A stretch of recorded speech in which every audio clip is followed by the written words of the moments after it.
Thank you very much. Thank you very much, Chrissy, and I hope I wasn't overcooking it by using the word spooky, but it is certainly interesting. Perhaps maybe that's a better term. Thanks everyone for your time. Okay, what makes Caldera special? There's quite a few things. In the ionic clay space, we are quite unique, and it really starts with the resource. We have a quality asset, 409 million tonnes, 2,600 ppm, truly ionic. Now that is something that a lot of others can't claim. So in the clay space, this is what makes it different. And I'll harp into why ionic is so important a little bit further on. The grades are fantastic, and the recoveries that we see are exceptionally good as well. The basket that we have, very high content of NdPr, around 31%. That's important. It's a high payer in the basket. 31% of the NdPr equates to around 80% of the value. So it's a really strong driver in the value of our basket. The other 14%, based on our composite samples that we've done test work on, comes from dysprosium terbium, that all-important heavy rare earth metal, magnetic metal. The ratio in a magnet is around 10 to 1, so if you have a 1 kilo magnet, 900 grams of NdPr, 100 grams of DyTb. That makes up the composition of your magnet. Okay, so it's important that we have those compositions. We're certainly looking for more in that space. The recoveries I've already spoken about. We've had some really interesting updates in that space. When we took on the project, we inherited some work that was undertaken by JOGMEC. Our metallurgical team and ANSTO, who we're using at the moment, were strong believers in the fact that they can improve on those recoveries. They saw some losses in that impurity removal and precipitation down to the carbonate phase, and they've absolutely come true on their word in that space. They've closed that gate and they've increased those recoveries, and we'll talk a little bit more about that further going on. Land holding, we own a significant portion of the Caldera. It's around 196 square kilometres, equating to around 69 of those tenements. The resource, and just bear in mind, the resource is only based on 6 of those, so the opportunity to grow this and explore and find more of those very valuable heavies, in particular the DyTb, are immense. And we'll talk about that a little bit further on as well. We've got a great leadership team. We've just bumped it up recently with an announcement. Stuart Gale has come on board as CFO. He's a great addition to the team. We're certainly going to need to rely on Stuart's skills going forward. He's spent a lot of time in Tier 1 operations in Australia. He's got experience in America raising funds, so we're really pleased to have Stuart on board and having him help us take this project forward, particularly in the financing side of things. And strong development support in Brazil. So we're getting really, I've spoken about this many times, we have a really good and strong support base in the local community. We have great support at the state government level, and we are now building really strong relationships at the federal level as well. So that's super important for our project. It's something that our government relations manager, Dr. Marcelo de Cavalis, has done a great job at. He's also one of our board members, but he's really gone out of his way to build those relationships, and that's all important for taking this project forward and getting it built at best possible speed. And that really bodes into the last point there, the rapid path to development. We really are fully intent on being the next rare earth producer in Brazil. So everything's lining up to see us get to that space. All those things that I've just spoken about previously all bode well for us making sure that we are that next producer in Brazil and getting an operation up and running. Location-wise, we're at the southern end of Minas Gerais. Minas Gerais equates directly to general mines, so it's a mining-friendly state. There are multiple licensed operations in Minas Gerais. Some of the bigger names that you see around the place, Vale is one. So we're in a great jurisdiction. It's very mining friendly, and we're certainly seeing that support. As a snapshot, we've got about 1.9 billion shares out in market, which so we're a typical junior in that space. We've been moving around in the project space around 20 years, so we're not unlike a lot of others. We've got around $477 million of market cap at the moment, and we've got a treasury of around just under $30 million at the moment. So we're well financed for the immediate and longer term needs of the project going forward, and we're in a good space in that sense. The board, there's 3 doctors of geology you can see there. They've been a great support in getting this project up and running. But more recently, we've had Mr. Peter Gundy come on board. Now, Peter Gundy's a really important guy. He's one of the co-founders of Neo Performance Materials. He has a really great depth of understanding of that midstream, downstream processing area, and we're really relying on him to help us connect to that.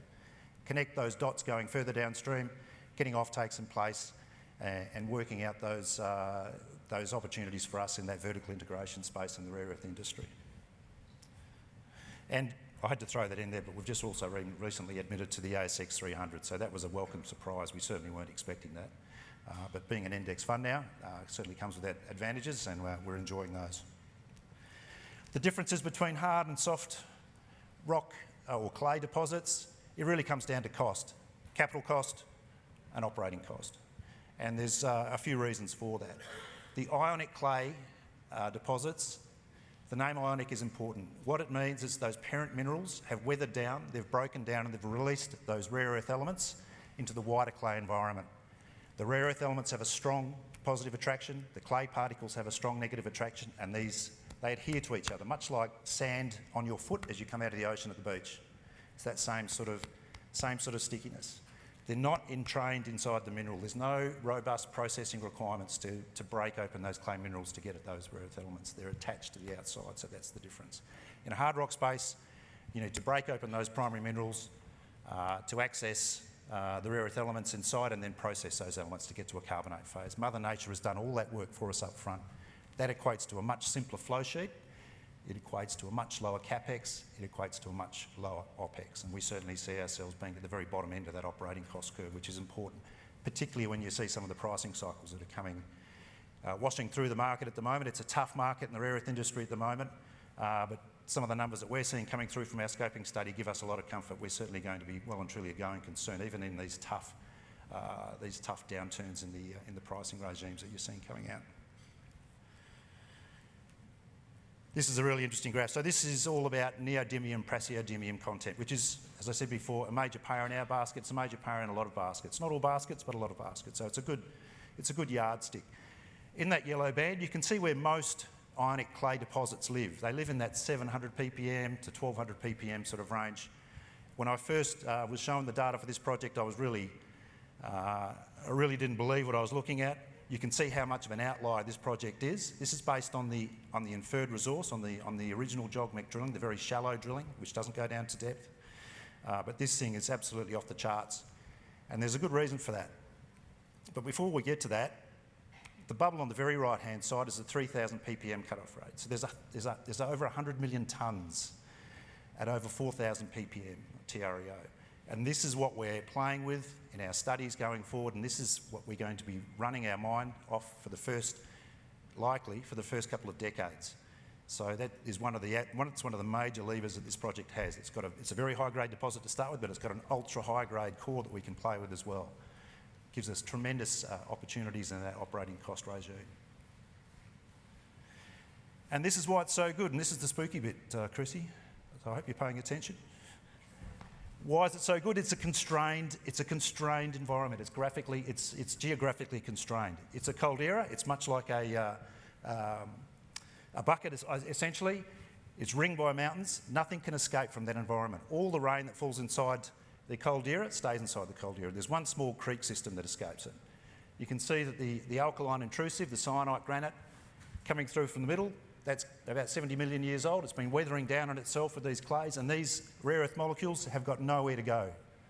It's a trapped audience. So they've been self-enriching on themselves, and that is why we are seeing, because of this control, this geographical control, we're seeing this enrichment of these rare earth elements. So Mother Nature has really given us a major leg up there. This really shows the breadth of the licences that we have. So as I mentioned before, around 196 square kilometres of licences. It's about 20% of the caldera footprint. Alcoa are a major operator on the left-hand side that you can see. They've been there for around 70 odd years. Corumbaba, another bauxite operator, are on the right-hand side. They've been in operation for around 30 to 40 years. So this is a brownfields mining area. And this is one of the reasons why we have such great community acceptance. The community are absolutely accepting of mining within the caldera. They like the work that Alcoa have done in particular, and for that reason we are basically tailgating along on the good work that Alcoa has done and with the community, and we have that that licence to operate, I guess. So it's a great leg up, it's a great start for us at that local community level. We are infill drilling at the moment, but also with a second rig that we have en route to country, we are doing all our infill drilling program is being run with our own rig. It's a much cheaper and quicker option for us to operate with. We've got our own drilling team. A second rig is en route. We are continuing to explore off the resource licences, and we do that for two reasons, and that is DYTB. The heavies are super important in adding value to the basket, and we continue to search for those. We've got a large number of tenements that we need to work through, and unlocking the value of those heavy rare earth elements is super important to us. So we push on with two separate programs. We're exploring, and we're also infill drilling. Infill drilling is going to be giving us resource updates, the first of which will be coming to market very soon. Met test work, this was released, and I'm starting to whip through these because I can see I'm already starting to fall behind, Chrissy. And I promised you 2 minutes. Met test work, so this is important. This is what is driving the value. This is what gives us our low operating costs. So you can see in the graph in the bottom left-hand side, the blue numbers, the original recoveries. You can see the orange numbers.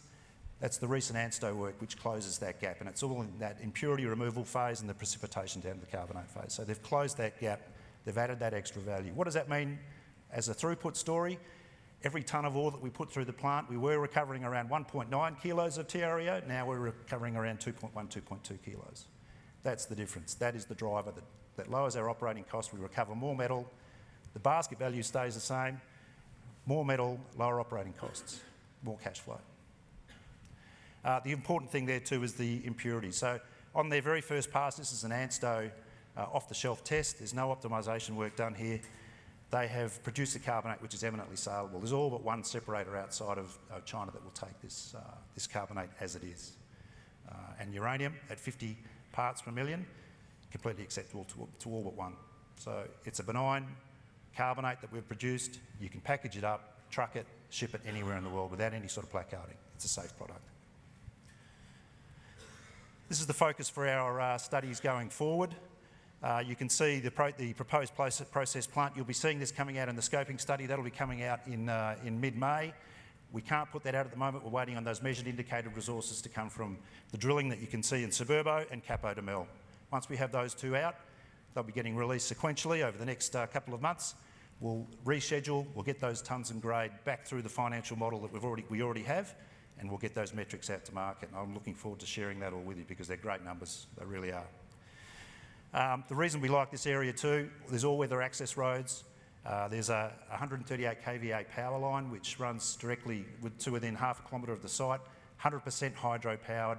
Power in that part of the world is around 3 cents a kilowatt hour. It's cheap, it's available, and we're ready to plug into it. Ample water in this area as well. And again, just on that flow sheet, and I guess this is where the improvements were made in this impurity removal phase area. So that equates to around 15% recoveries in rare earths, which have improved in that space. So that's, as I said, that is what is driving, that's what's driven the recent value kick. It's in driving our improved recoveries. Going forward, we continue our engineering with Ausenco. While we're having this hiatus waiting for measured and indicated resources coming through, we are doing extra engineering. We've moved into the feasibility stage.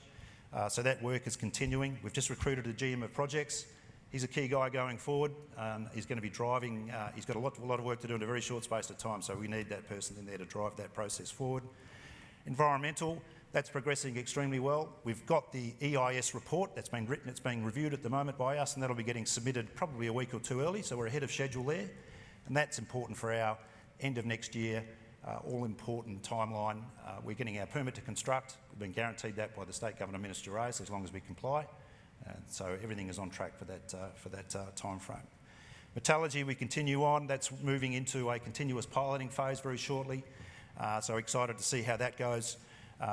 All on track, the work is looking good there. And resource infill drilling, as I mentioned before, we've got resource updates coming to market very soon. Just very quickly, our relationship with the State Government of Minister Reyes. These are the guys that are helping us drive this permitting process. It's their timeframes that we're operating to. And you can see the all-important red diamond on the right-hand side. That is our permit to construct, and that is what we're progressing towards. Looking forward, off-taking. So we've recently announced our XM Bank of America $250 million letter of support. That's been well received. That's a great step forward for us. We're continuing with our off-takes. Thank you very much, Chrissy. Thanks everyone for your time.